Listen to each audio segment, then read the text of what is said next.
राक्षसों के गुरु शुक्राचार्य की मृत्यु कैसे हुई। देवताओं और दैत्यों की कई कथाएं आपने सुनी होंगी। जैसे देवता और दैत्य अलग हैं, ऐसे ही इनके गुरु भी अलग अलग होते हैं।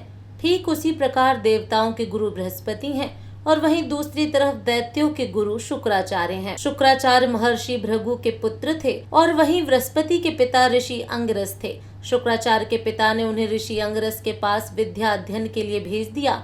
ऋषि अंगिरस शुक्राचार्य और बृहस्पति दोनों ने अपने आश्रम में विद्या अध्ययन करवाया करते थे, परंतु ऋषि अंगिरस पुत्र मोह के कारण शुक्राचार्य की अपेक्षा अपने पुत्र बृहस्पति को अधिक उत्तम शिक्षा दिया करते थे।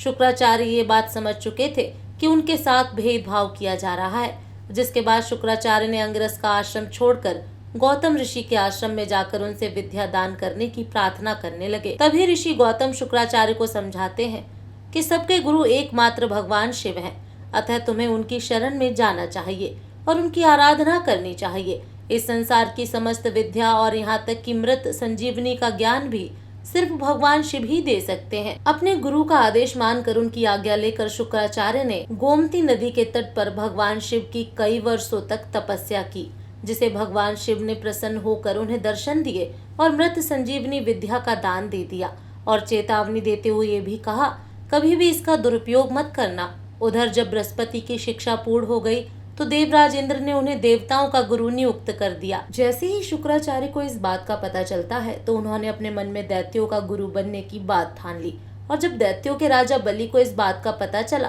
तो उन्होंने शुक्राचार्य को दैत्यों का गुरु पद संभालने की प्रार्थना की। शुक्राचार्य ने राजा बलि के प्रस्ताव को स्वीकार कर लिया और दैत्यों के गुरु बन गए। देवताओं और दैत्यों के युद्ध में देवता हमेशा ही अपनी बुद्धि, बल और छल के कारण जीत जाते थे, क्योंकि देवताओं पर भगवान विष्णु की विशेष कृपा रहती थी। परंतु शुक्राचार्य को गुरु बनाने के बाद दैत्यों में बुद्धि और बल का संचार होने लगा, क्योंकि शुक्राचार्य शिक्षा ग्रहण करने में भी उत्तम थे और उनके पास भगवान शिव का दिया हुआ मृत संजीवनी वरदान भी था, जिससे जब भी कभी देवताओं और दैत्यों का युद्ध होता तो शुक्राचार्य अपनी मृत संजीवनी का उपयोग कर सभी मरे हुए दैत्यों को पुनः जीवित कर देते थे, जिस कारण के चलते दैत्य अब देवताओं पर भारी पड़ने लगे थे और देवता असहाय होने लगे। सिर्फ देवता ही नहीं, दैत्यों ने शुक्राचार्य के साथ मिलकर कुबेर की पूरी संपत्ति को अपने अधिकार में ले लिया। जब देवताओं को कोई भी उपाय नहीं सूझा तो सभी देवता मिलकर भगवान विष्णु के पास गए। तब उन्होंने देवताओं को बताया कि भगवान शिव से शुक्राचार्य को मृत संजीवनी प्राप्त है, इसलिए तुम्हें उनके पास जाना चाहिए। तब इंद्र आदि देवता महादेव जी के पास जाते हैं और बताते हैं, शुक्राचार्य आपकी द्वारा दी हुई मृत संजीवनी का प्रयोग कर मरे हुए असुरों को पुनः जीवित कर रहा है।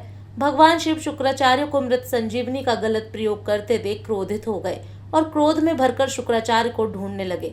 शुक्राचार्य को भगवान शिव द्वारा दी हुई चेतावनी स्मरण आने लगी। उन्हें आभास हो गया कि भगवान शिव मुझसे क्रोधित हुए हैं। उनसे बचने के लिए शुक्राचार्य झाड़ियों में छिप गए। वो भूल गया कि ये भगवान शिव हैं, कोई साधारण मनुष्य नहीं जिससे वो बच जाएगा। ऐसा ही हुआ। भगवान शिव ने झाड़ियों में बैठे शुक्राचार्य को उठाया और निगल गए। भगवान शिव के देह में जाने से शुक्राचार्य का दम घुटने लगा। तब उन्होंने भगवान शिव की देह में रहकर उनसे प्रार्थना करने लगे, अपने द्वारा किए हुए कार्य की क्षमा मांगने लगे। परंतु भगवान शिव का क्रोध शांत नहीं हुआ, बल्कि उन्होंने अपने शरीर के सभी छिद्रों को बंद कर लिया ताकि शुक्राचार्य बाहर न निकल जाए। शुक्राचार्य इस प्रकार लगभग 100 वर्षों तक भगवान शिव की देह में रहे और बाहर आने के लिए छटपटाते रहे।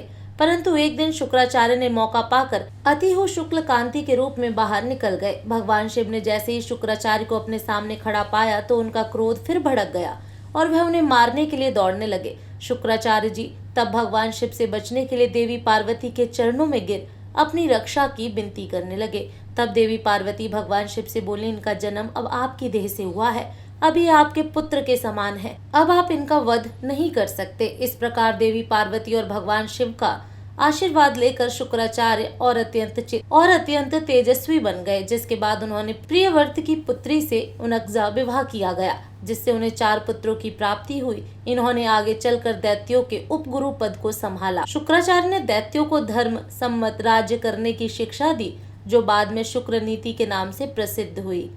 दोस्तों, आपको दैत्यों के गुरु शुक्राचार्य के बारे में ये वीडियो कैसी लगी कमेंट करके जरूर बताएं, और ऐसी और वीडियो देखने के लिए हमारे चैनल को सब्सक्राइब जरूर करें। धन्यवाद। जय श्री राधे।